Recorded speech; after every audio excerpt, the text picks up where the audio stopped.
Now, and I'm going to start recording. Okay, so we're recording and we're broadcasting. And I hope the recording is recording to the web. We'll find out after. Should be. So is Gretchen going to be on tonight? She should be, and I'm going to also start sharing my screen right now. She's coming. Okay, share screen, and I'm gonna do, here we go. Tell me you can see my screen now. Yep. Yes. Okay, good. That's what I want. That's what we want. Okay. And now I need my panelists back.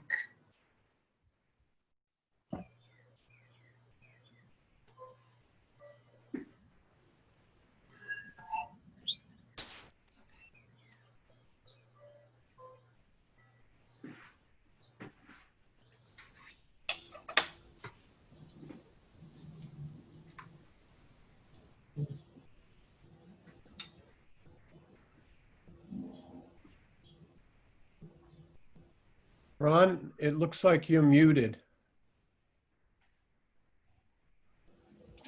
Yep. Can you hear me? Yeah. Yep. Okay, if at any time you guys see a problem with what I'm sharing on my screen or things aren't coming across properly, please let me know. Hopefully this will go well. Okay, as long as, let's give Gretchen another minute or two. She should be here.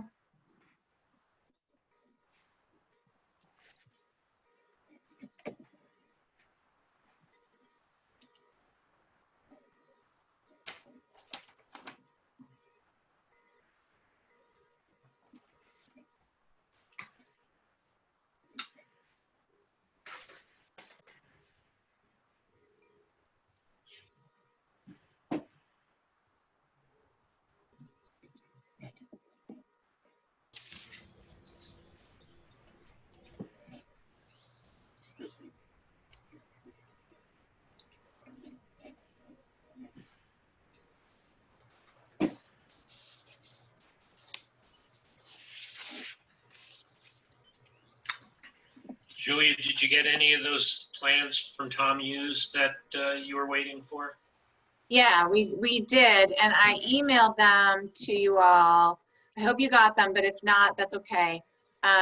They did not probably go up on the website today, but I did send them to you all by email. Sorry, I must not have seen it. Yeah. Yeah.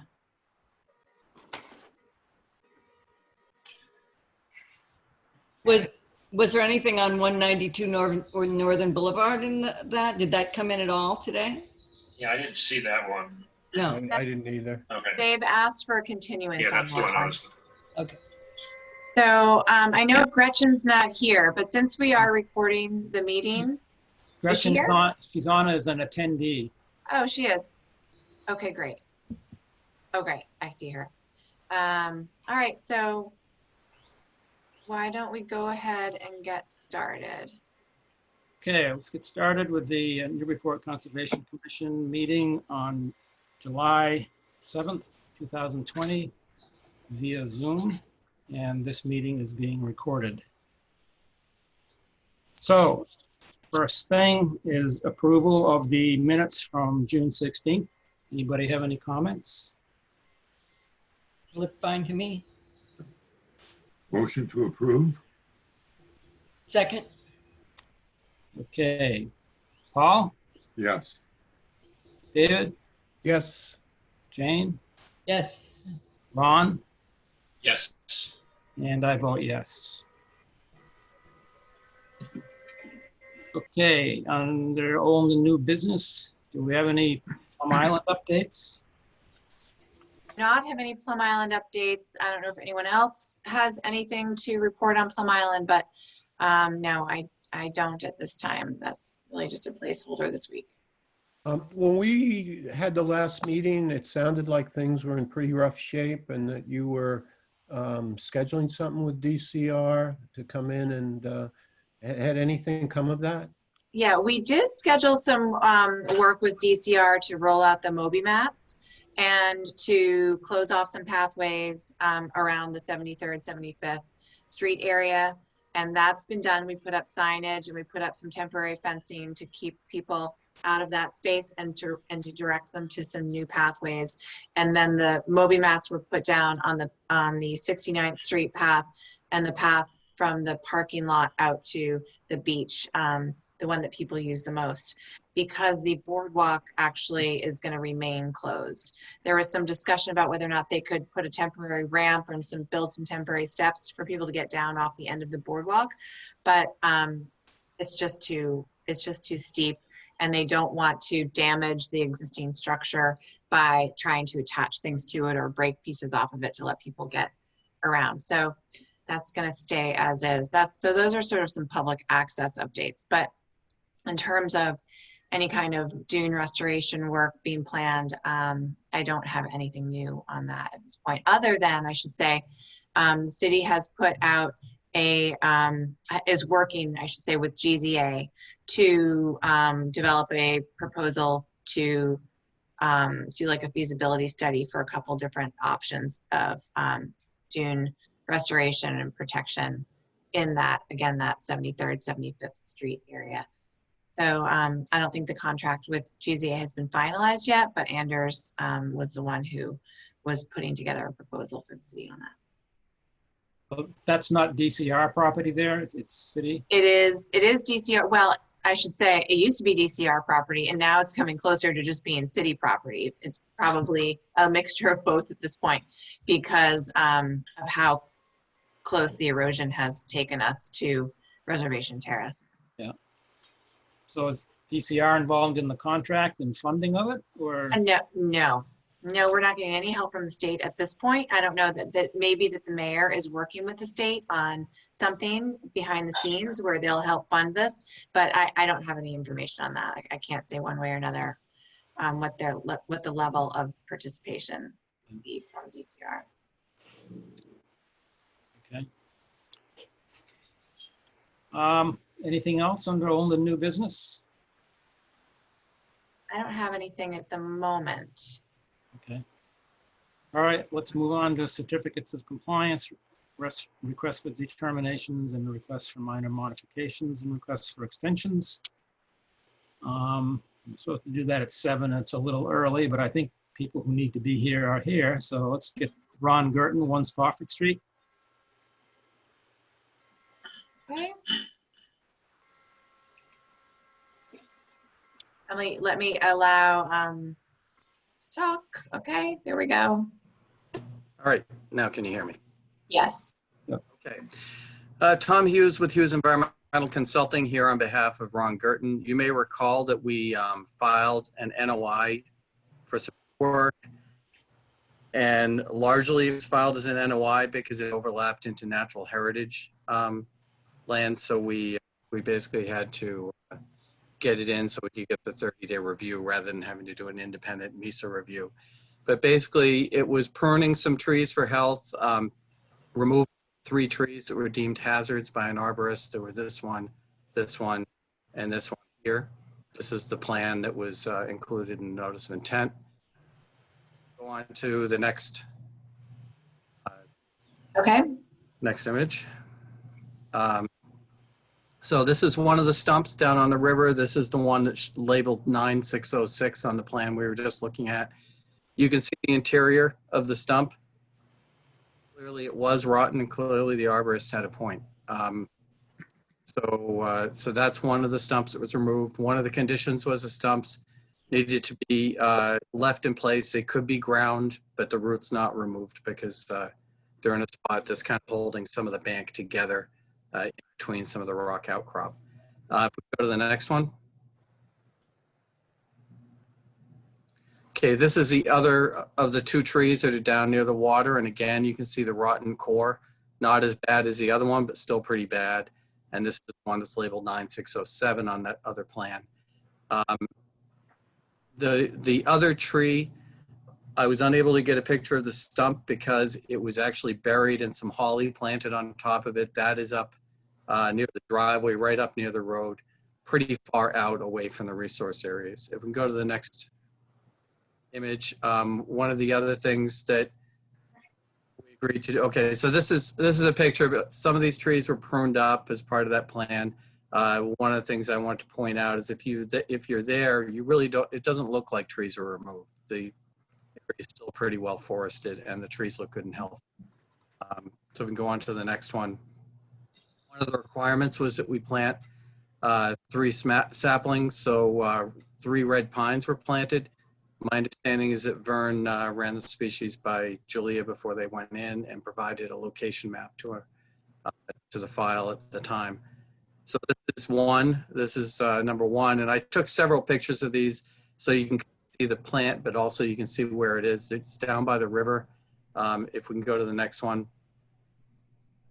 So this has number 2. Again, you can see the water right behind it. These are in the area that's to the left of the dock, for those of you guys who remember the site. Okay, and the next one. This is number 3, which is right next to the dock. To your right is the dock that was permitted under a different permit. If we can go on to the next one, just again, this is 2 of the red pines that were planted to kind of give you an idea of where they are in relation to the river. So we've planted 3 pine that are in the same kind of general vicinity of the river as what was removed.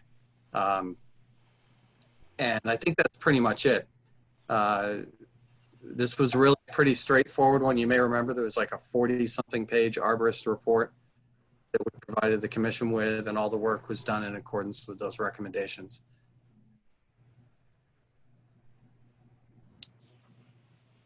Okay, anybody have any questions? No.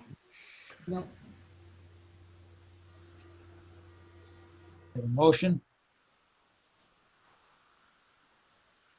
Motion to issue a certificate of compliance. Second. Second. Paul? Yes. David? Yes. Jane? Yes. Ron? Yes. And I vote yes. Thank you very much. I'm going to pass that around to be signed, Julia. Sure thing, just hold tight. Okay, next is 563rd Street, approval of condominium documents. Okay, I think that we'll allow Lisa, sorry, Lisa, for the delay on that. You should be able to speak. No problem. Thank you. Good evening, everyone. Lisa Mead, Tellerman Costa, on behalf of Seacoast Homes LLC. And thank you for pulling this up, Julia. The commission might recall that they issued an order of conditions relative to this project in 9/5/2019, and as part of the special conditions was that the condominium documents include the restrictions related to what can happen on the property after the project is done. And Julia has the rules and regulations up here, and so we'll go to item 14. And these are taken verbatim from the order of conditions.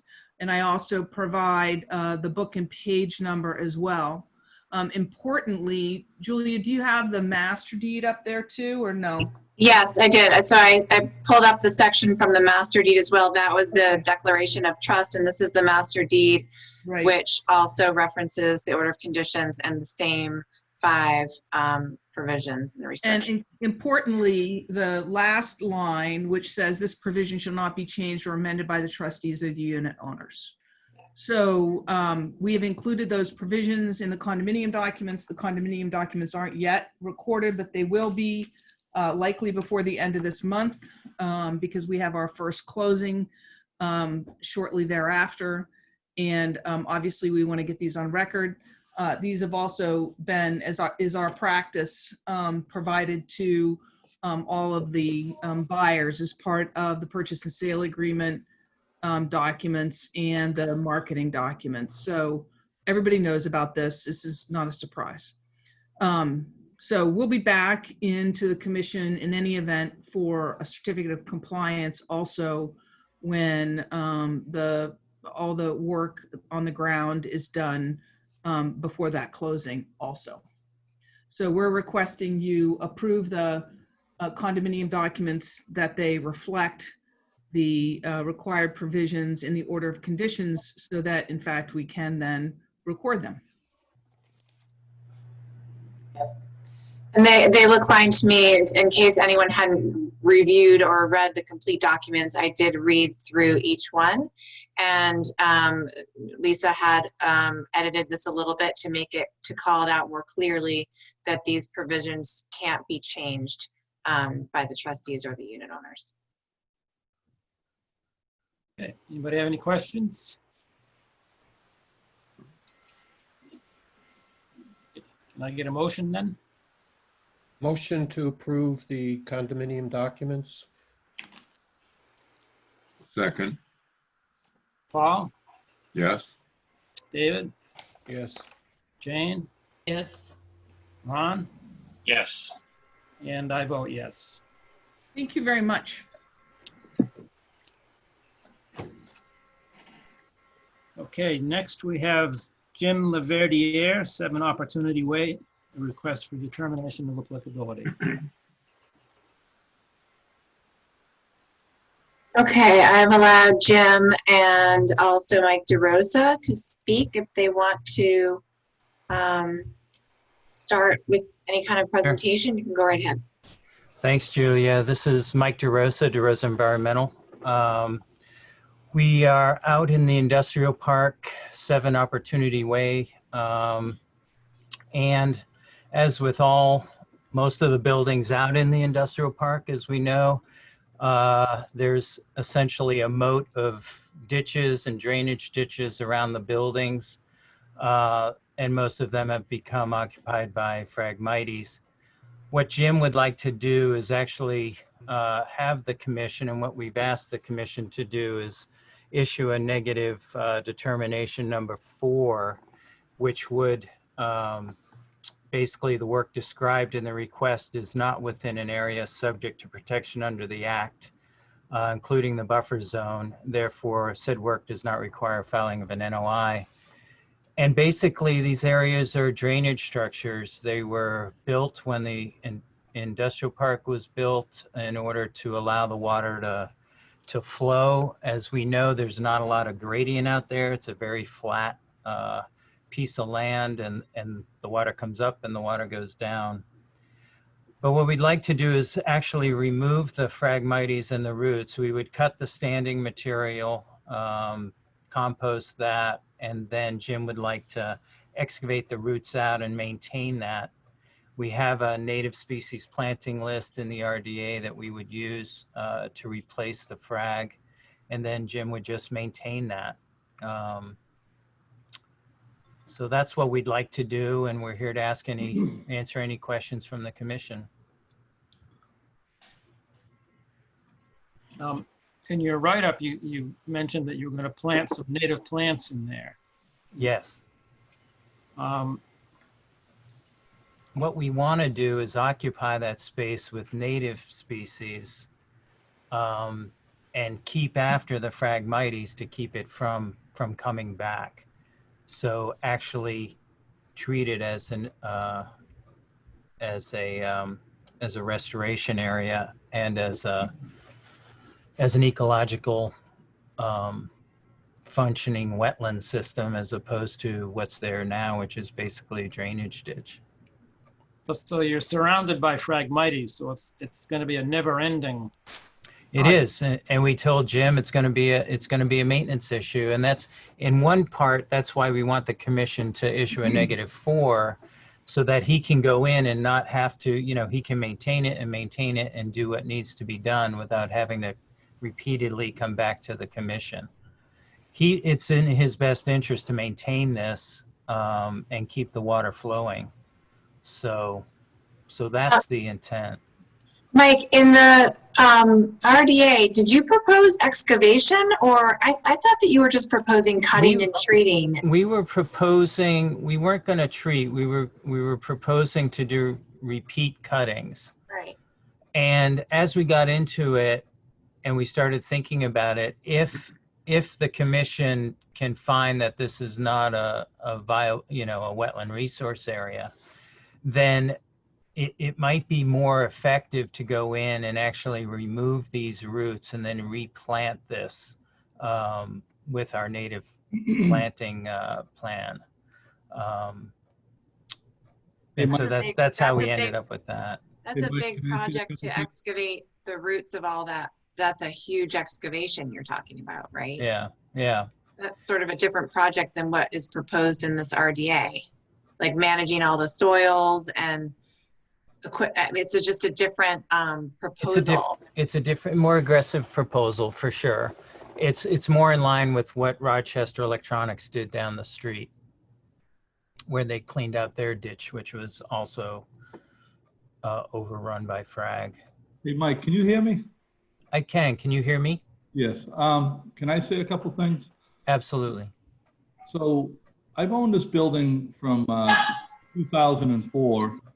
And when I bought the building, my company was called Clean Line back then, and we maintained all around the waterways. And when we bought the building, there was actually a pond there, and it was, we had ducks, we had, birds and animals. And when what's happened down in the park, as you probably already know, is that nobody's maintaining their waterways. So I sold the company in 2012, and Promark moved in and spent 5 years there, and they didn't maintain anything. And across the street, the adjacent property across the street, which there's a water pipe, there's 2 water pipes that go under the road that allow the water to come out of my property and go across the way into another, I guess it would be an easement, water easement. And nobody's done any maintenance across the street. So what's happened is the pipes underground are all plugged.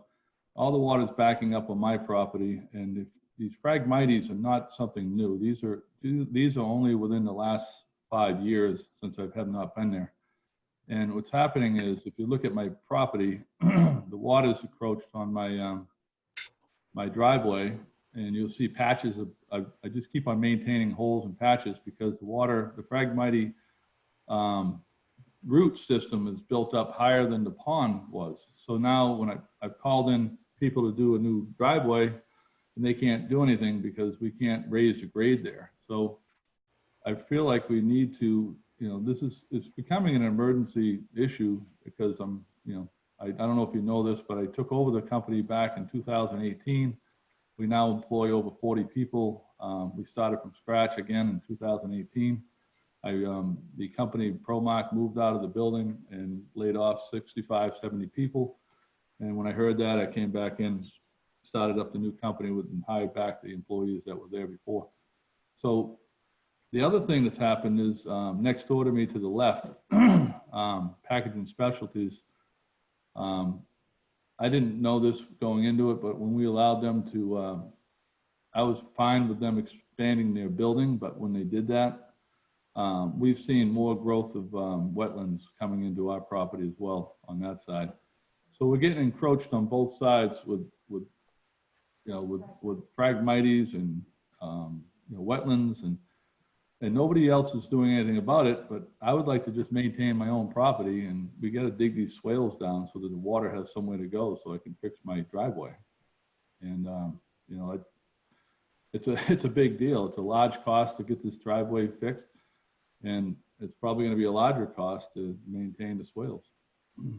So just quickly, to address the cleaning out the swales, what we've allowed in other situations in the industrial park where people want to clean out these swales that are overgrown and all that, we've allowed them to go ahead and maintain them by cleaning out the swale down to the design elevation.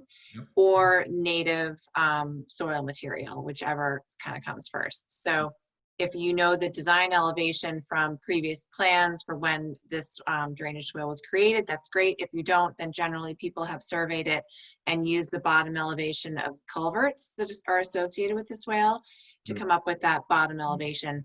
And then we allow them to excavate out the accumulated material and plant material to that elevation.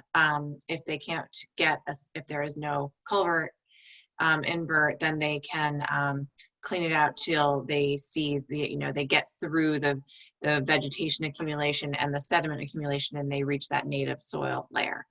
So, I mean, that would be, I think, appropriate in this case, but I think what you're proposing is a bit more than that in terms of getting rid of all of this Phragmites.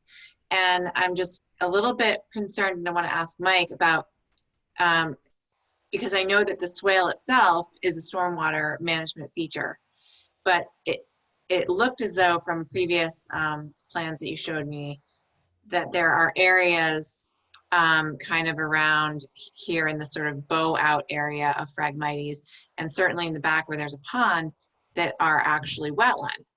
And so to do the kind of excavation of this entire site that you're talking about, you would be getting into wetland or at a minimum buffer zone, would you not?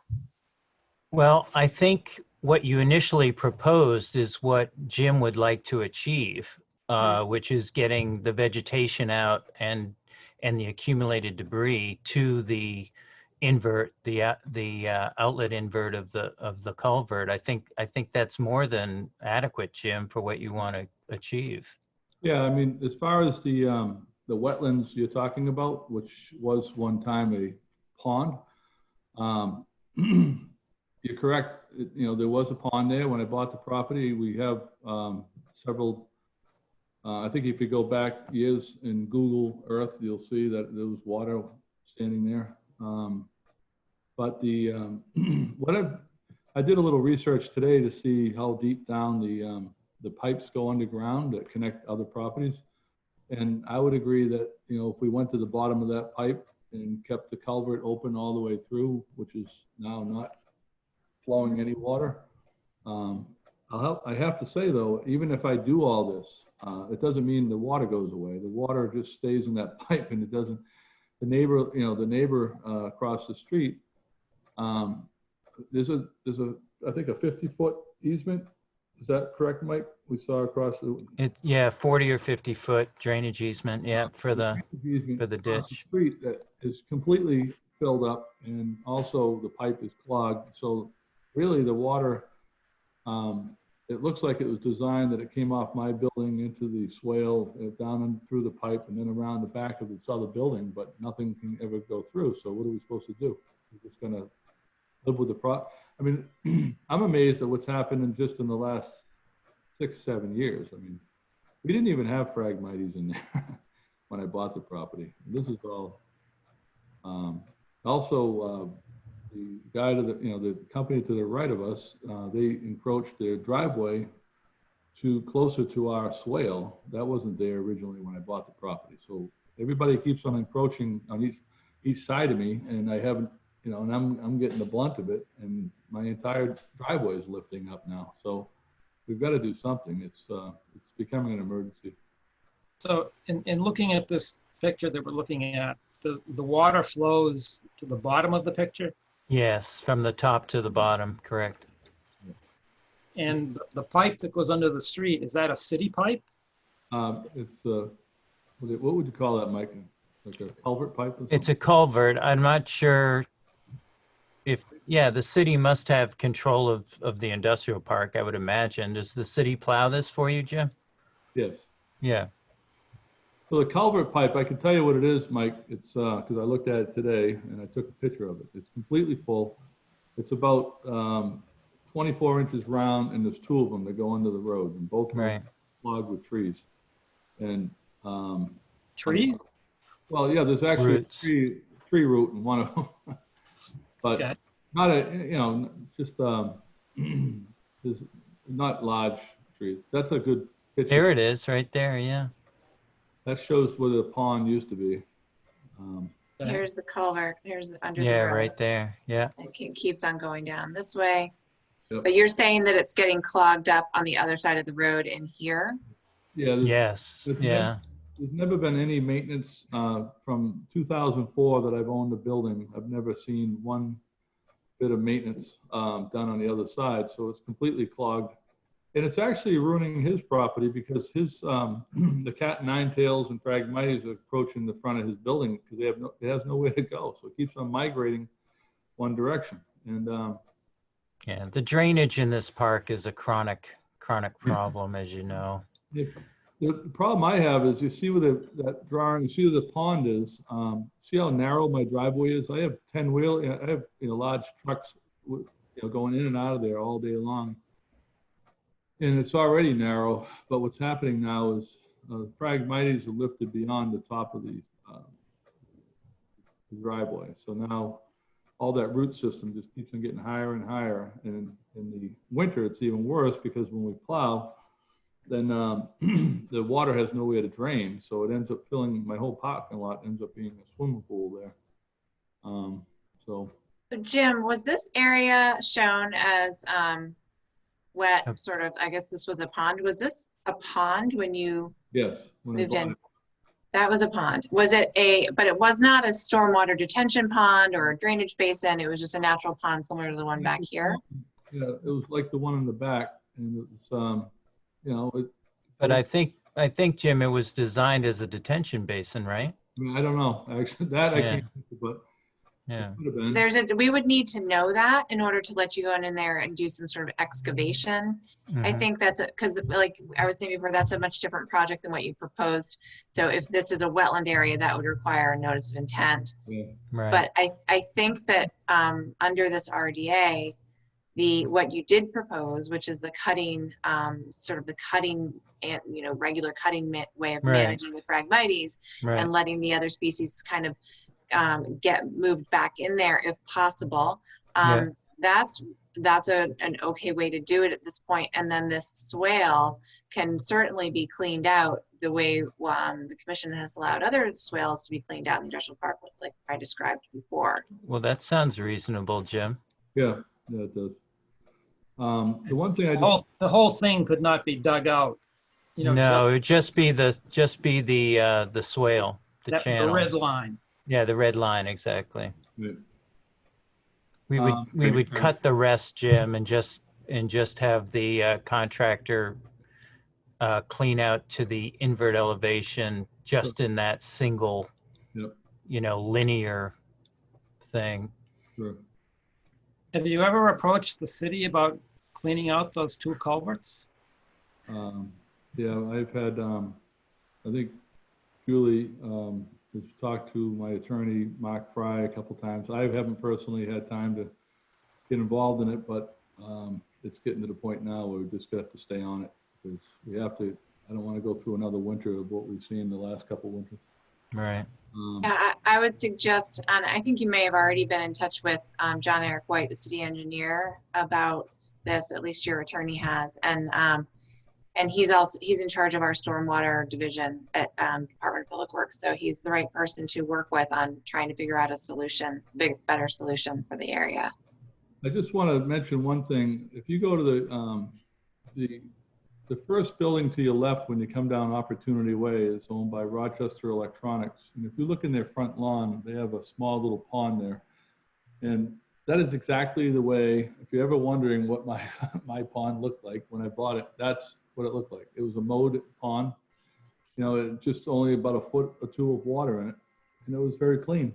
And this all, just kept on getting out of hand. And I don't, when the Phragmites started taking over, but.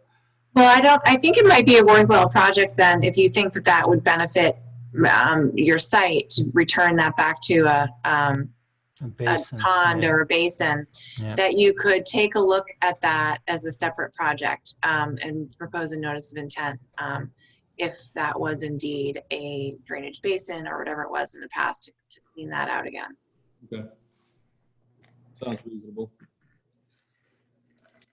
So you're going to allow us to do the swales, clean out the swales? Is that what I'm hearing?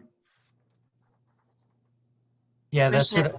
Yeah, go ahead, Julia. Yep. Just wanted, this is the commission's decision here, so. Great.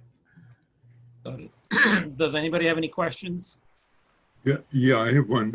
Earlier in his presentation, he was saying he was hoping for a -4 determination, saying that this property would no longer be considered a resource area. Since we're breaking this up into two, are we going to just forget that -4 part?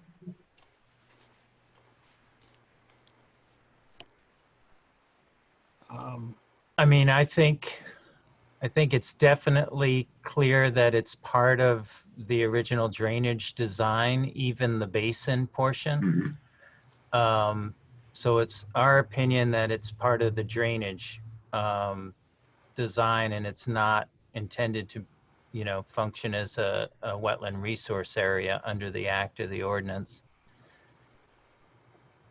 I would say, though, that in this case, there's also buffer zone involved.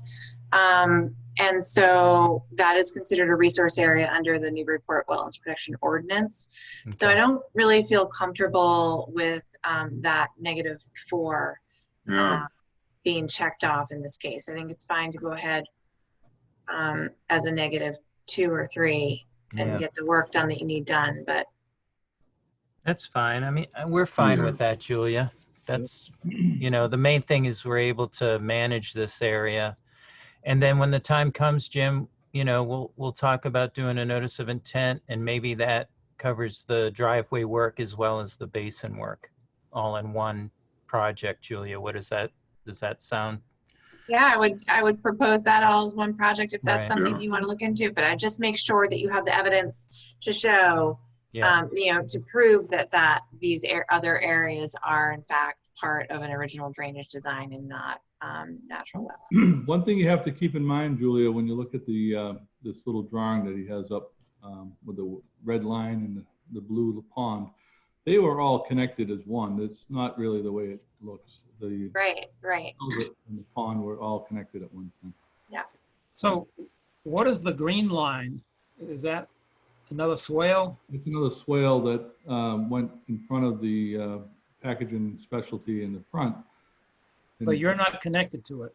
Well, what we found interesting recently when we were looking at that is that Packaging Specialty there was a pipe going under their driveway connecting into Rochester Electronics further down, but that's been blocked off. So I'm getting actually backup water. If you look down where the red meets the green, where the arrow comes down to the left side of my building, you see all that, the Phragmites are starting to take over in that area. Well, that's all new. That wasn't like that when I bought the property. So, like I said, things are happening on both sides of my building. Yeah. And we gotta, There's no culvert under your driveway that connects to that green line. no culvert. Oh. No, I think it was meant to, everything coming off of 7 Opportunity Way was supposed to exit to the right or exit to the left. And right now it's just exiting. Okay. Hey, Mike, can you just summarize the work? Is this going to be hand work or? Yeah, so what we will do is go in and cut the standing Phragmites by hand. And then probably, Jim, you found a contractor that would come in and do the work on the swale portion. Yep. Yeah, there's a gentleman out of Ipswich that does this, and he said he's done other ones in the park. And I don't have his contact. And that's done with a piece of equipment? Is that? No, Yeah, probably a backhoe or mini excavator. So I think Julia started to say this earlier. That's a fairly big piece of land that you're working on, but it sounds like it's now narrowed down to just a narrow strip, not Yeah, disturbance of the entire space. exactly. Yeah, it would just be that strip of where the ditch is. So, and we can provide oversight. We can do probably a post-construction letter back to Julia just to, make sure it was done right. Yeah. What also about like maybe submitting I'm curious as to know when you're in there digging all that out, it's going to have to be stockpiled or put into trucks. Like, what is because this wasn't part of this original RDA proposal. So what would the process be for getting those soils and plant materials out of there? That's a lot of, you're gonna have to dig pretty deep to get those roots. Right. And maybe as you answer that, in the schedule too, like, is this a 1 week project or a 2 month project? Shouldn't be more than a week. We get in and we would do the cutting, and that would go off to a composting operation in Rowley. And then the excavator or the contractor would come in with his machinery and just do the trench piece to the invert of the existing culvert. Okay. So the commission good could, idea. Yeah, it wouldn't be that much material, I would think. But he would have to lay it out on the lawn in front, let it dewater, then come back, put it in a truck and take it away. It'd probably be a good idea to have a pre-construction meeting with Julia at any case to Sure. make sure the contractor understands all this and to discuss it out in the field. Sure. yeah, thanks, David. And I think that's a good idea. And also, Mike, if you could provide just an additional sketch that shows the location for the stockpile and dewatering of that material, I can and do some that, detail on erosion controls in that, during that phase of the project. I think that's going to be important before we move forward. Sure. One last question on this is more maybe my education. When you take the roots of Phragmites and you compost them, is that the end of their existence, or do they go on to grow somewhere else after No, that? we compost them at an operation that takes it up to 140 degrees, so they're actually destroyed. And we will harvest them before they go to seed. Thank you. So Julia, do you want to get the information you have asked for before we approve this, or do you want to make it a condition that they can't start until, assuming we approve it? Yeah. I mean, I'd like to see that shown on the plan, I think, before Okay, approved, just to make sure that it's right and that everyone's comfortable with where that is. Yeah, And and how I think that's especially since this has changed, the plan has changed so much just tonight. Yeah. As far as the scope goes, it probably would be better to get all that info. okay. That's fine. Yeah, so if you could write that up, Mike, that would be great, and including, because otherwise I have to put it in all sorts of special conditions. I have to put all this information that we've just discussed about excavating the trench only, or excavating the swale only, and et cetera, and stockpile the soils and do water. If you could just write up those details and submit that, then we can just close this out at the next meeting. That's fine. When is the next meeting? 21st. Perfect. And when would you want the additional information to you? We asked for that to be a week ahead of the meeting, so that'd be next Tuesday if you can get it to us. Yep. We'll make sure that happens. Yep. So what do we do about the property across the street so we don't keep on having this problem? Well, I mean, we're all sitting here as adults here, so let's. Yeah, it's, I mean, I guess it's gotta sort of up to you. I mean, we can try and help with getting the city to clean up the culvert, Right. Yeah. but as far as across the street, I don't know that we have any, other than you talking to them and trying to convince them. Aren't there, yeah, but when there's easements, there's drainage easements going right through the property, what does that mean? Does that mean the easements are allowed, other owners are allowed to go onto his property and clean out his easement? I think you're gonna have to talk with other folks in the city about that, like the Department of Public Services, in terms of those drainage easements, which they would be responsible for. If there are any written documents about how those are to be maintained and who's to do what legally or not legally, then I think that they're the right people to discuss that with. I think we already have, Julia, and I think we already come to the conclusion that we, as the owner of the buildings, have responsibility for our own property. You've Yeah. said, my attorney and your attorneys and your engineers have said that.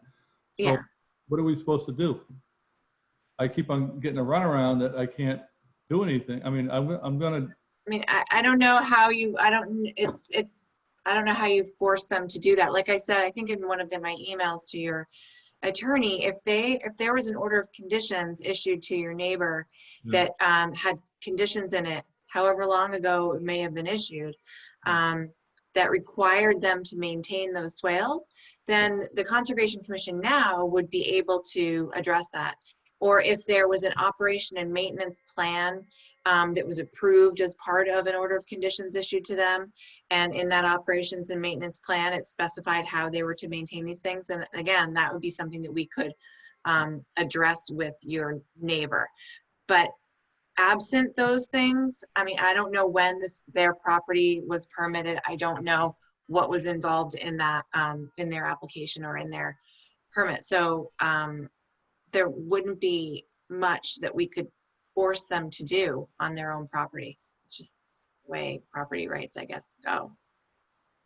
So, but the city is responsible for the culvert pipes under the ground. Is that what you're saying? Again, that's think not they our are, but- area of jurisdiction, so you'd have to talk with DPS. We'll talk to DPS. Who was the person there, Julia, that you mentioned earlier? John Eric White is the city engineer. Okay. All right.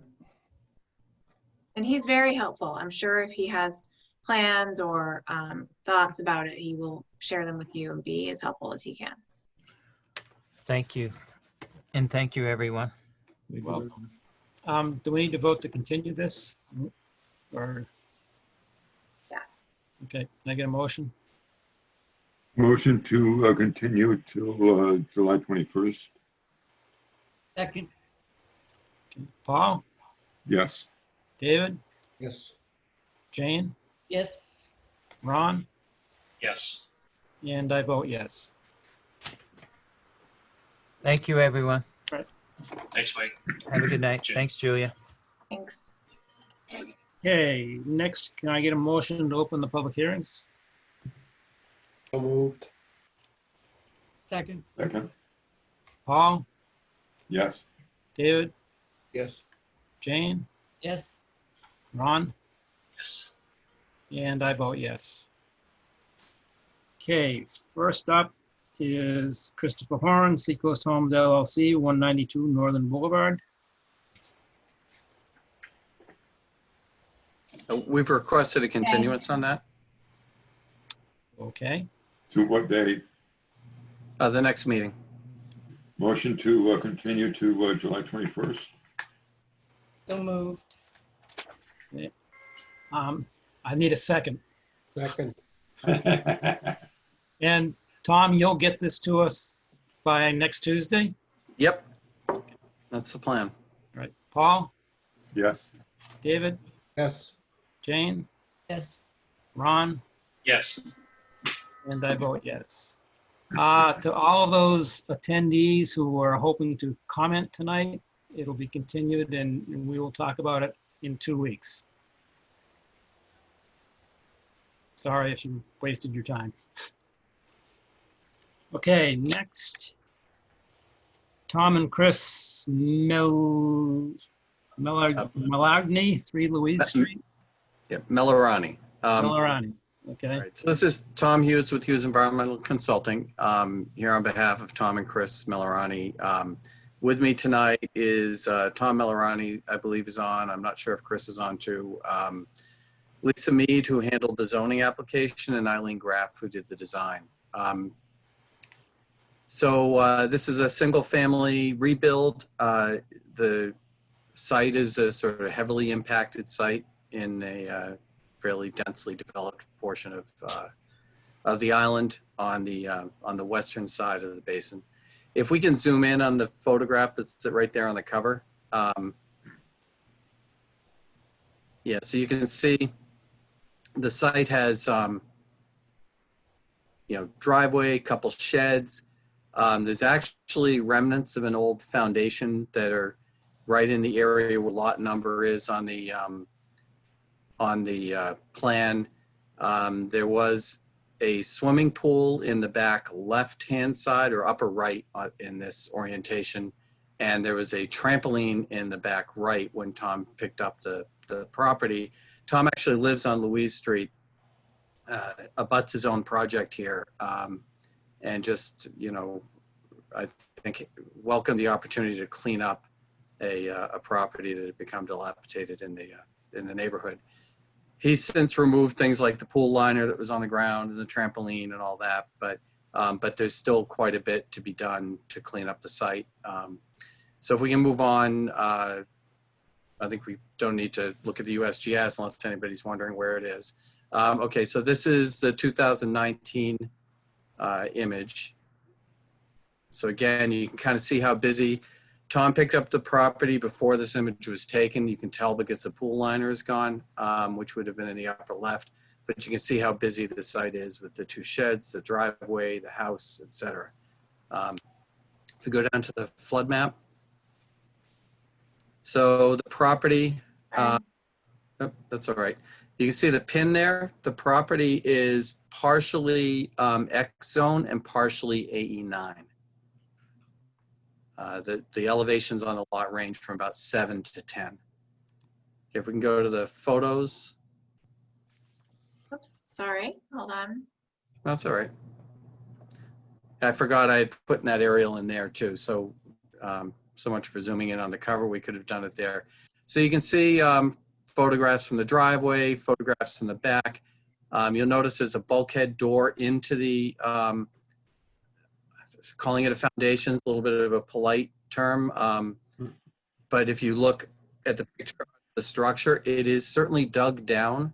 And there are these sort of concrete posts here and there. There are some cinder block walls within that, holding up, but it's kind of a hodgepodge foundation. You can see the photo from the pool liner that Tom since removed, and the trampoline, which was since removed in the lower right. Okay, if we can go on, I think we can, this is just a quick floor plan of what's proposed. Maybe we can skip past these to the elevation views. So this is what's proposed, and these are what was just updated. The only difference is we changed the skirting elevation and we added the floodplain elevation to the elevation views. No other changes were made. And if you can see what we're proposing on the left-hand side of the house up top is an elevated garage with a ramp going up to it. The ramp would be made of steel bridge decking, and I've got some photos of that a little bit further on. But and then on the right, there's also another under building parking bay. And then you can see that there's a deck used to access up to the second floor. So most of the living space in this new structure is actually second floor. And just where you see the doorway and up to the right, there's a little bit of living space there. Everything you see to the left is actually garage space.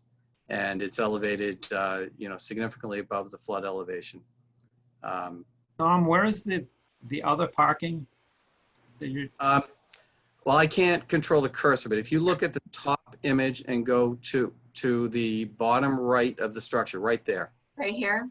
So that's Yeah. a garage door? That's it. Well, there's no door. It's just an opening, and then there's an 8-foot drive to access that, which you'll see on the site plan in a minute. So that's at ground level? That's at ground level. Okay. Right, and Eileen is on the thing too. So in a few minutes, we can have her give you a quick rundown of the. So we can go to the next one, just gives you different elevation views. So this is from the, not from the Louise Street side, from the other side, the northern side. And again, you can kind of see the garages to the right and the decks to get up above. And what we clarified, if you can see the labeling in the left-hand side, when Julia looked at that, and it does look like it pinches close to the ground, it wasn't really clear that we had the 2.5 feet clear. And the other thing was making sure that we didn't have siding going below 2 feet above flood. So we've done that and added those labels into the profile. So on the main part of the building, Yep. where the deck ends, is that 2 feet above there? I know If you can zoom in on the bottom left, so we can see that text. See the 2.5 foot minimum right there? Is that where you're talking about? No, to the right. Okay. To the right? Yeah, it just gets more as you go to the right. Oops. It just increases. So the elevation of the lot is somewhere around 10 of that back corner of the deck is. And on the right-hand side, it gets down into the 7s. So, Right. you know, we've Right got there at that significant- first post. I know you're sloping down, but that looks like the lowest. Oh, I see where yeah. So, Eileen, Right there, just. Right Yeah. here. Yeah. Eileen, can we unmute Eileen just so we can have her answer that? But I know she Yes. looked, Correct. So that should be 2'6" there as well. That, while I may not have the exact grade correctly, because it does slope pretty significantly there, it is, you know, as our note says, all skirting won't be any, it will always be 2'6" above grade. Excuse me. right, you can see the note that's right below that. Mhm. So we do note that everywhere it's 2.5 feet Okay. and a minimum of 11 feet, which is 2 feet above flood. Okay, so so now the next one is the site plan. Just before you do that, Tom, Yeah, sure. no grading, that dark line that's the I assume it's the existing grade. That is only existing grade, or is there grading? Yeah, no, that's only existing grade. I don't want to say no grading, and I'll show you why on the site plan. And that's because the foundation currently creates a hole. So if we go to the site plan, you'll see that what we are trying to do, if we look at that back portion where the existing building is, and you can see the 10 contour where Tim, Yes. you can see where we've joined contours on either side of the existing house. So we're not grading, but we're putting clean sand back in where the building comes out of, because there's going to be a big pit there. So grading, we are adding sand, we're nourishing the dune. So, you know, technically that's grading, but we're not changing any existing dune grades. We're just bringing the No elevation up to excavation, match. it's just fill. Yeah. So you can see how busy the site is. It was painful to get this all surveyed and get it all done. We originally had the first concept, we had the type that we did for Russo off of, can't remember the street, but off of Northern Boulevard, where we had sort of that sand, earth, and berm that went up to a protruding platform off the garage. And when Tom went in and met with Julia and Jennifer, they suggested going with a ramp. So what we did is we went with the bridge gratings, which will allow floodwaters to go through, and it also allows sunlight through, so we can actually underneath it. So if we can go to the next slide, what I did, just to try to make it really clear, because it's such a busy plan, what you see shaded in green will be vegetated when we're done. What you see in that lime green will be vegetated, but we're claiming we only need 35% to get a balance underneath that bridge grading, but we're claiming 50% in our calculations that we provided with you. And if we can go to the next slide, this is a photograph of an identical one in that was done in Salisbury. They've yet to plant under it. They were going to be planting this spring, and because of COVID, they were unable to get the plants. So, so they're going to be doing it in the fall. But this this one was approved, and they received 50% credit for survival under. And if you go to the next picture, there's actually a downward look through the grading. And I think it's helpful if you even zoom in a little bit, you can kind of see how open this is. You know, this is more open than the through flow decking that used in the past to have survival under. So it's a great material, and not only does it let light and water go through, but it also would let floodwaters go through in the event that there was a flood. And then I think, trying to think after this stuff, there may not be anything too important. If we can just scroll so I can see those images on the left, if you can just scroll down a little bit. So that's these are the original submitted, where we didn't have the those elevation notes. So just so the commission is aware of the differences in what we provided you, we actually added those. So what I showed you profiles earlier are identical to these, only now we clarify the 2.5 feet and we change the skirting to 11. And then this is the updated narrative. I basically changed the number 9 to the number 11, and then I fixed a couple typos. I did it red line strikeout, so you can see the changes. Basically that first, yeah, so right there I changed 11 to 9, and then I had like, it's the elevation on site range from 7 to 10, 8 feet. So I got rid of the 8. So I mean, it's just, so that is basically what was changed in the narrative. It was very minimal what was submitted today in terms of, you know, of any detail. It didn't change the site plan. So overall, we get rid of, you know, a lot of the vegetation on this site is overgrown landscape stuff. Remnant lawn. There is very nice dune grass behind the structure in some places. There is some decent dune grass on site, but there's some invasives. There's bittersweet and a few other things out there, and then there's a bunch of you know, arborvitaes and stuff like that will all be replaced. We currently are showing it as American beach grass, 1 foot on center in these areas. In the event we decide to add some type of woody vegetation in there, we would come back to you with a minor revision with a landscape plan for review and approval. So you can. Is there a key? Is there a key on this plan with the shaded green that shows that this will all be vegetated? I've just seen it sort of an overall shading. Yeah, so I just shaded this because the plan was so busy, it was difficult to see. I can provide this to the commission with a key if you would like. It was so busy, it was hard to graphically explain to you guys tonight. So I think all you need is like a key somewhere that shows like the color green, and then that says like American beach grass, etc., or whatever the plan. Right. No, I can do it in 2 minutes. The only other thing I need to do is, since this is a stamp plan, I did get Tim Meehan's permission to mark it up this way, is that I would need to do that and make a clear note that the markup was added by me and not by the individual who stamped the plan. But yes, we can do that, absolutely. There is within the summary table, there is a note about the 50% credit on under the ramp in the vegetation calculations. It makes a clear note.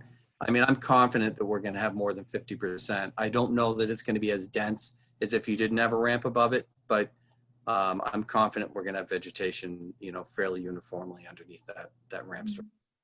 How thick is the ramp?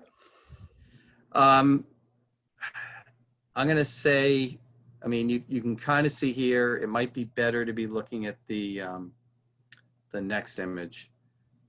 I'm going to say it's like 1.5 to 2 inches. Well, and that side one looked a little, I mean, there's no scale or anything, but the side one looked like it was thicker than that. I'm just wondering what percentage of this is like, you know, 1/2 inch or so clear. In determining this is 50%, I'm having some trouble thinking about some of this that's basically, all ramp. Yeah, so the thickness of that, I mean, I think it's like 1.5 to 2 inch, the webbing part, and then underneath are those rails that provide some additional structural support. And then you have the frame on the outside. I think what you're looking at is a frame that, Yeah, I see that part of it, but even at that, yeah, I'm just, I mean, 3 inches of clear to grow something. I'm just having a little trouble envisioning some of this. And where did the 50% come from? Was that just what they used in Salisbury, or is this something that? that was something that we discussed with Salisbury, and actually at the time, I think we had some discussions a little bit with DCR, because this house in Salisbury is actually right up on the dune. And we agreed it was reasonable to, rather than trying to take 100% credit, that 50%, because you're not going to get quite as much light in the areas where the ramp is closer to the ground. It's going to be somewhat thinner, but it also is going to grow up through the decking. I mean, typically in situations where I've seen through flow and other applications that vegetation can grow through, it actually does grow through, and people have to go with their weed whacker sometimes and whack it down to the grading level. But I've looked under there during sun and during cloudy conditions over there in Salisbury, and there's plenty of ambient light getting in there. Yeah, I don't have a good feel for that. I don't know if anyone else does.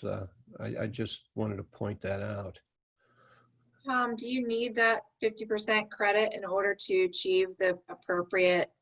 Yeah, that was the one drawback to going away from the earth and berm, because on the earth and berm we could do a different geometry to get up to the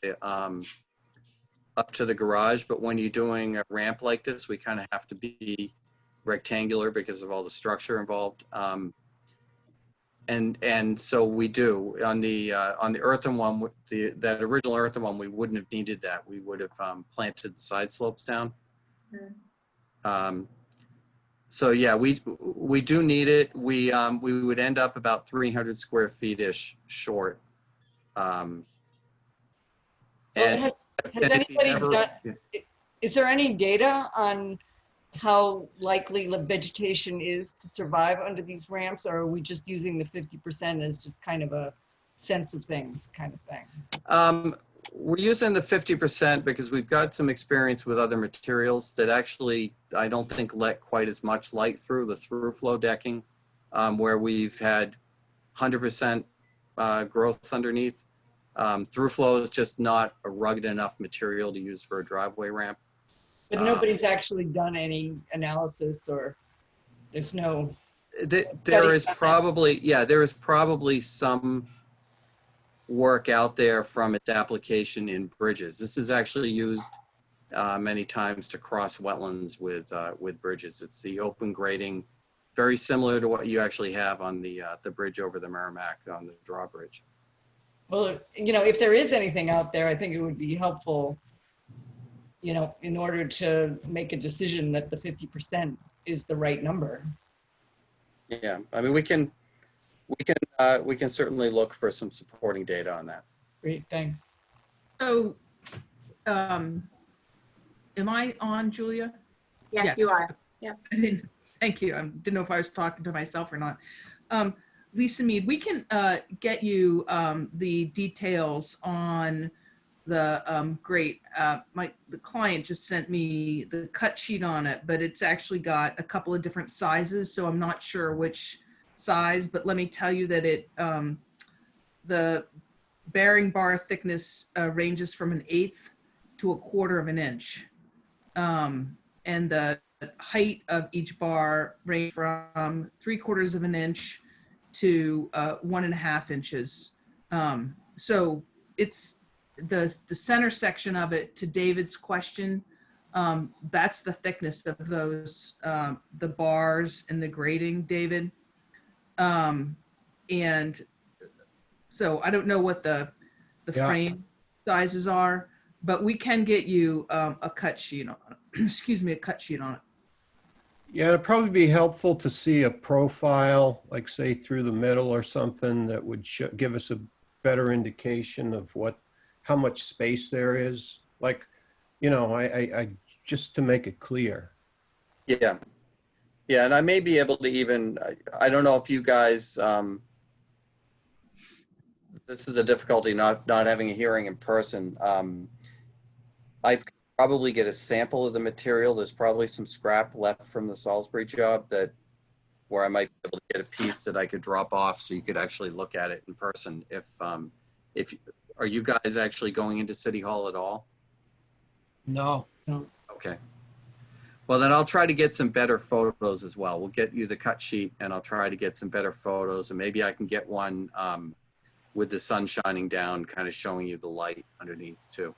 It indicates on the on this cut sheet, and again, it depends on which one you have, that there is a 4-inch crossbar spacing, so that there's 4 inches in between the space. I can't tell which one it is on this comparison, but we can definitely get that for you because we do have that for sure.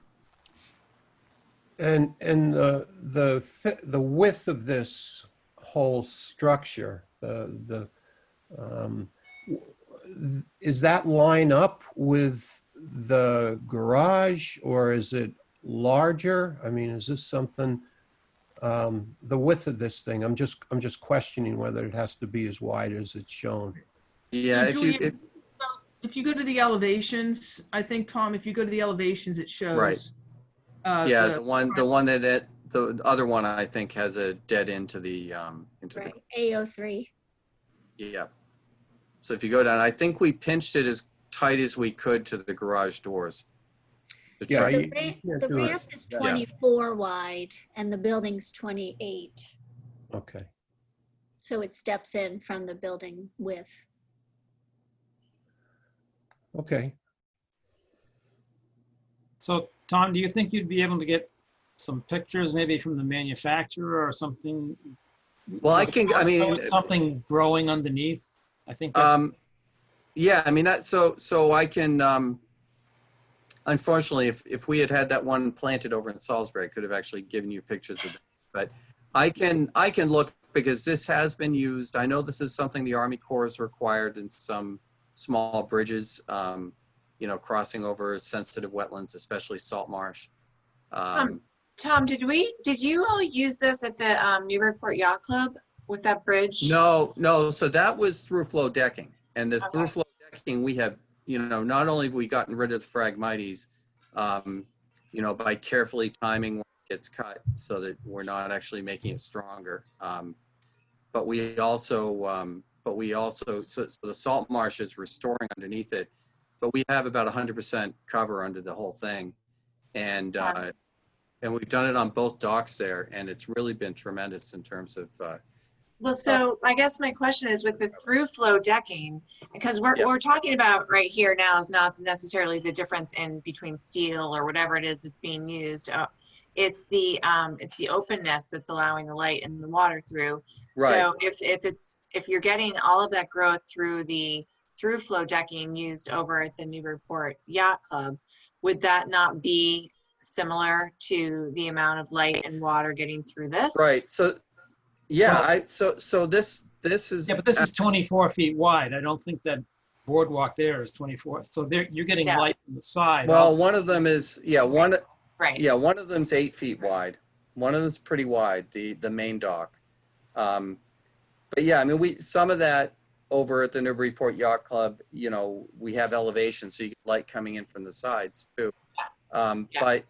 But those through flow decking in an ideal orientation lets 60% light through, and in a non-ideal orientation about 40% light through.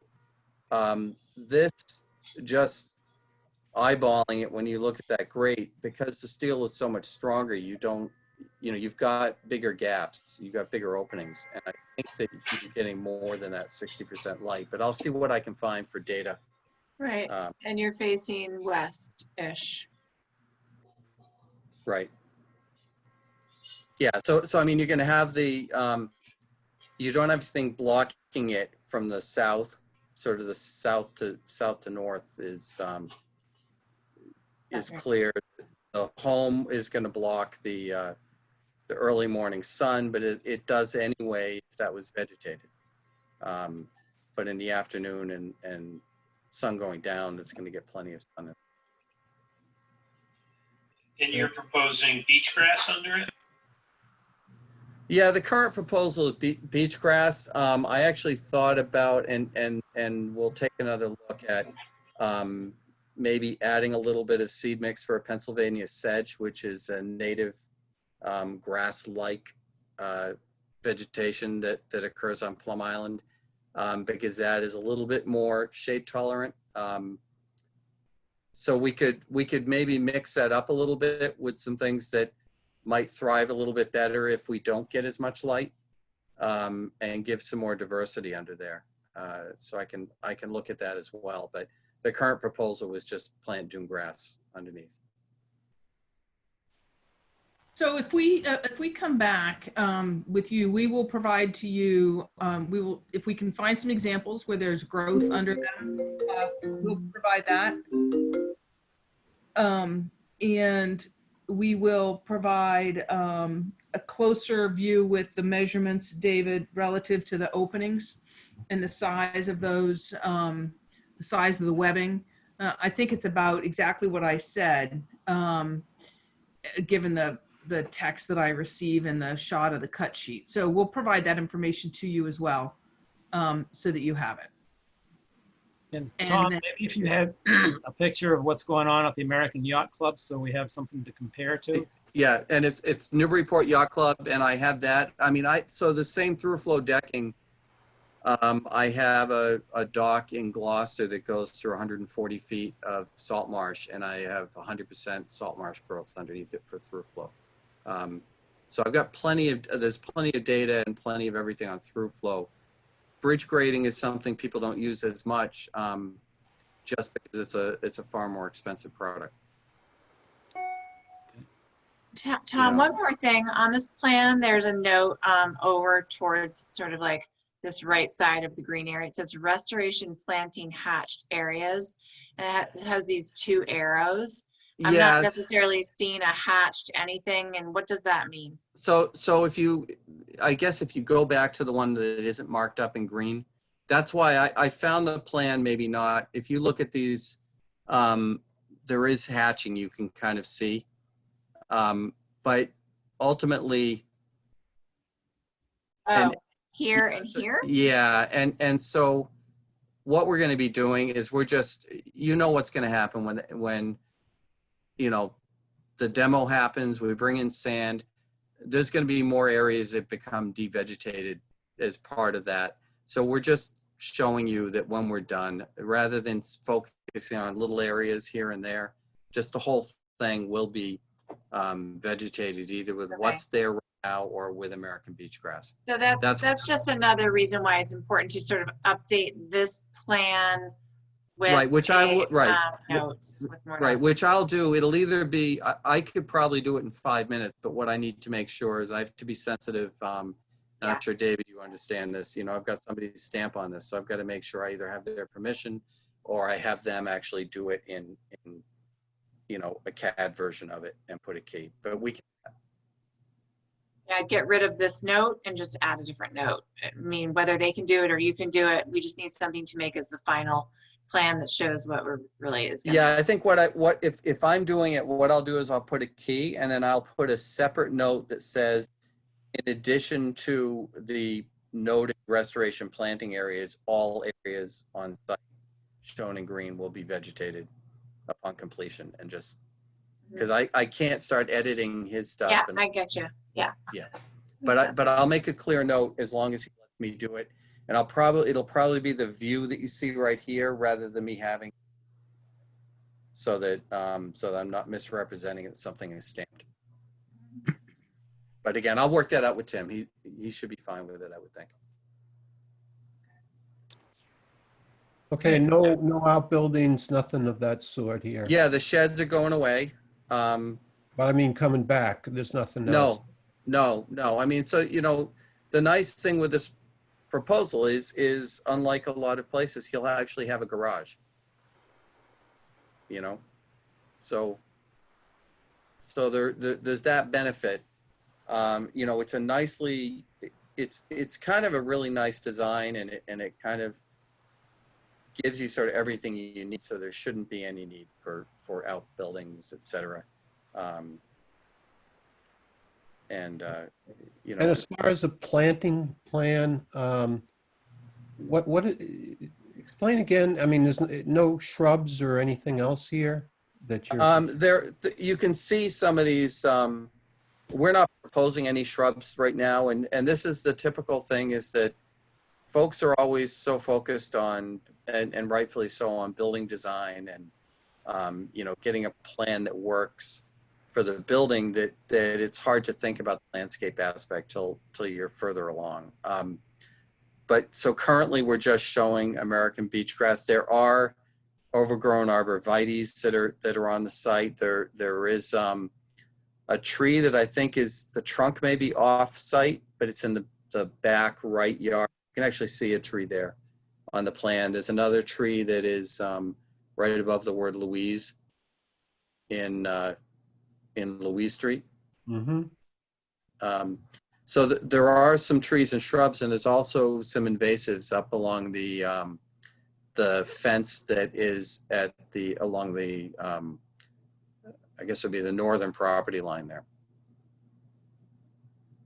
So there's a fence up there, and then there's invasives kind of growing all over it.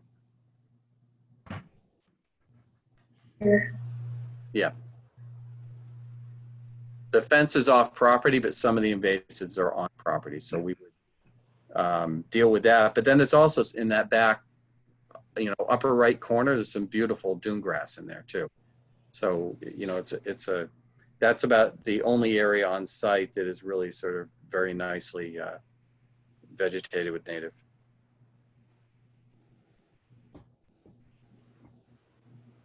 We have any more questions from anybody?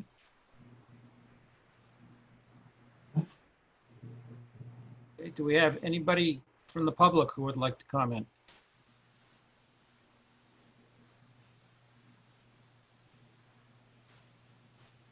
See nobody. I see Seamus McCormick is online. Did you want to comment? Okay, he's got his hand raised. Okay, you can speak if you can unmute yourself. Thank you. No, I don't have any comments. The plan looks to be much nicer than what's today. I can barely understand you. It's very hard to hear you, Seamus. Apologies. Can you hear me now? Yep. Okay. So no, I really appreciate the time and effort that Tom's put into this plan, and it looks like, based on what the plan is and what's there today, this actually has more open space and habitat, if you will, than what's there today. So thank you for that, Tom. Okay, anything else from anybody? Tom, you'd like to continue? Yeah, we'd like to continue, and I just want to make sure, so what we are looking to get you is a more formal version of this presentation plan that has a key and clarifies the intent to have everything outside the footprint of the house and all that stuff planted, and some more detail on the decking grate, and if we can find some data on growth underneath, we will provide that as well. Okay. Yeah. Can I get a motion? Motion to continue. Second. Paul? Yes. David? Yes. Jane? Yes. Ron? Yes. And I vote yes. And would that be to your next meeting on July 21st? If that's what you want. Yes. Thank you. Right. Yes, thank you very much.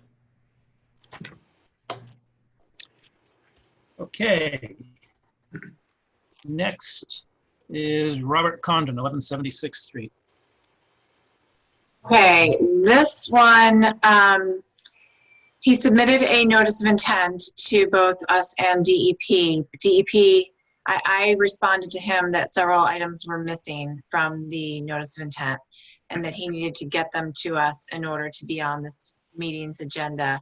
At the same time, DEP was not satisfied with what he submitted and has not issued a file number yet and needs more information as well. So that's why it was on the agenda, because it was submitted, he paid the fee, etc. But there were enough things missing that it just wasn't appropriate to open the hearing tonight.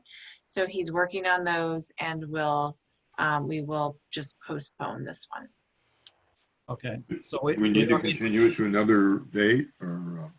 I think we can just, that's a good question, Paul. You might have to re-advertise otherwise. Yeah, so why don't you all continue it? That's the best way to do it. Okay, We continue the hearing until our next meeting. Second, Paul, Yeah, David, yes. Jane, Yes. Ron, Yes. and I vote yes. Okay, can I get a motion to close the public hearings? so moved, Second. Paul, yes. David, Yes. Jane, Yes. Ron, Yes. and I vote yes. Okay, anything else to talk about? Actually, there is one thing that we can call it being under continuation of old and new business. If you remember the owners of 9 Doe Run Drive, where there was the pool in the backyard, and we issued the enforcement order, and we went through like a year or more of working on that with them. We got them to remove the pool. They've now replanted it. He sent me photos of the ground where the pool had been and now has been replanted, and everything is growing in, and they removed the gravel, etc. He now has asked if it's possible to put the pool back in their backyard, but not in the wetland and outside of the 25-foot no disturb zone as a temporary pool. That they would then put back, pick up and drain and whatever they do in the fall. I said, and is there a need for any filing associated with that, given that it's temporary and is no longer going to be in the wetland? I said I would ask you all what type of approval you think is appropriate. Well, regardless of where he puts it, it's going to be in the buffer zone, right? It's definitely going to be in the buffer zone. He said he can move it. I asked if he could move it further than 50 feet. If he could have gotten it further than 50 feet away, essentially be exempt and no need for any filing. But he can't get it 50 feet away, but he can get it 25 feet away. So it still would be in the buffer zone, but it would be in an area that's currently lawn and, part of his developed backyard. And it is a temporary structure associated with a single family home. So I wasn't really sure because we haven't had something like this before. I think most people would just put the temporary pool in their backyard and not even say anything about it. They had gone and put it in the actual wetland, which is why we ended up in the situation we ended up in. But now he wants to put it in the backyard. So, I almost felt like an RDA was more than, maybe even more than we needed. Certainly it doesn't need a notice of intent. But I was wondering if you all felt like, because it's outside of any resource areas and it's temporary and it's already in a developed part of his backyard, if a letter permit would be appropriate or an RDA. I think either one would work for me. Do we know exactly where the wetland line is? Yes, we do, because he created the wetland. So we know exactly where the wetland line is. Okay. Yeah. So we know exactly where the 25-foot line is also. Yes. He would have to be How far from that can he get, or would it be right on it? Well, we haven't gotten that information because he was just asking me what I wanted him to do. So how about if we, under the letter permit guidelines and letter permit application, actually requires quite a bit of information. It requires a plan that shows the adjacent wetland area and the buffer zone and what they're going to be doing and all the detail on how it's done, etc. So if he could supply all of that to us, maybe if he fills out the letter permit and it looks okay in terms of it being definitely outside of that 25-foot zone, then we could go ahead and letter permit. If he can't keep it out of 25 feet, then he has to do an RDA. What do you think? Well, if he can't keep it outside the 25 foot, I think we would require an NOI and a request for a variance. Okay. I would not be inclined to do Even that. given that it's a temporary.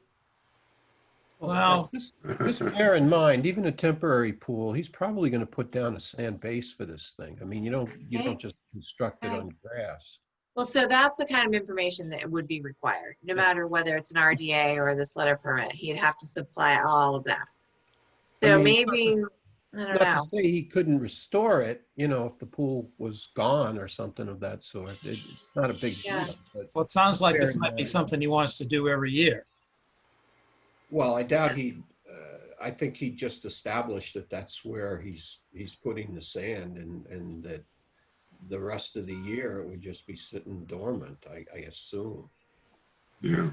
But it would be good to know how much sand was being put down and how much, the grade. Well, and if he's putting sand down, that's permanent. Right. That's not temporary. I don't know. I think I know too much about this because I used to install above ground pools. So, Oh. So what do you think, David? well, I mean, some of them have a dugout center. I mean, there's all kinds of things that people do with these. And then there's kid pools that, I mean, we have a 2-foot pool that we put all over the place. I don't know exactly what he's So doing. maybe we need to understand what he means exactly by a temporary pool. Yeah, because I think he just means it's going to be up only, part of the year. He'll take it up and put it back every year. I don't think he means he's necessarily going to just do it on grass. So we don't know for sure. No. But if it's not outside the 25-foot no disturb zone, given the history with this, I would not be inclined to approve it. Right. So, Yeah. but other than that, I think the letter permit might be fine if we can satisfy all the things it needs. If we can ensure that it's being, well, I don't know now that if I would say if he's going to be putting down a sand base and all of that kind of thing, that maybe it should be an RDA. Yeah, I don't know. I did them 45 years ago, so I don't know for sure. Maybe they put them on. Maybe just ask him for a description of what he Yeah, means by just temporary ask. pool. Okay. And then you can go from there. Okay. Sounds good. And I can email. This isn't a public hearing or anything. I can email you guys what he says, and you can let me know what kind of filing you want him to do. Great. Okay. I have a couple of other things I'm kind of curious about. Along the rail trail where I guess it's called National Grid, where they put that stone in and then they were going to plant it. Oh yeah. I see some plantings that have been done there. I don't know if that's the extent of it, or is it, it's kind of just gone, nobody's talked about it, but it looks like some work was done in there. And I don't know if we get in the final product or what. You might just check in with them. Okay. Do you think that it looks like, I haven't been out there. Do you think it looks like it is not done? Like it needs more planting based on what they showed us? They kind of described it. It kind of looked like the vegetation was going to be kind of intertwined with the stone. What I see is a couple of like shrubs and things out there. Yeah, I walked by there today and I noticed that there's not much in there. Not what I was expecting. Okay. Yeah, well, I think they have a lot more to do. Okay. They're going to raise the height of the rail trail itself quite a bit. So they're Not still in that working. area. Not in Oh, that not in area. that area? Oh, okay. Yeah, I mean, what I saw out there looked nice. I mean, shrubs and so forth. I mean, everything, even where the weeds were, it looked fine. But I'm just wondering what we're getting and if that's what it is. All right, that's a good question. I will ask them if they can give us some sort of written update with photos and Yeah, let us know if this is their completed project or if they're waiting for certain other things to establish or be planted or whatever. yeah. Yeah. Okay. And the other thing I was wondering about, as far as we're in the process now of an city attorney checking into the whole business about the historical structures and so forth. Is that something that one of these days we'll hear about? Is there a schedule? Is somebody assigned it? David, did you get those emails Yeah, I did. response from Andy about it? So I think what he was, at least the way I interpreted that, was that he did not want to approach the Copeland and Page legal staff now about it, because he's concerned essentially about what they might say or not say, because there's no project in front of them to make a concrete call one way or another, that Copeland and Page tends to give these very vague non-answers about things I see. that Andy thought could actually make it worse, and kind of confuse things for us, so that we should probably wait until we get the next project, and then when we have a very specific question, we'll take it to Copeland and Page. That sounds fine to me. That makes sense. It sounded, based on what he was saying, that we just might get a better result that way. Okay. Okay. Anything else from anybody? Okay, can I get a motion to adjourn? Motion to adjourn. Second. Was that the one, Steve? Yeah. So Paul, Yes. David, Yes. Jane, Yes. Ron, Yes. and I vote yes. Okay, All I guess right. we're done. All right. Ah, Thanks. very good. Thanks. Thanks, everyone. All right. Bye. Good night, everyone. Okay. Bye. Good bye. night. Bye. Yeah.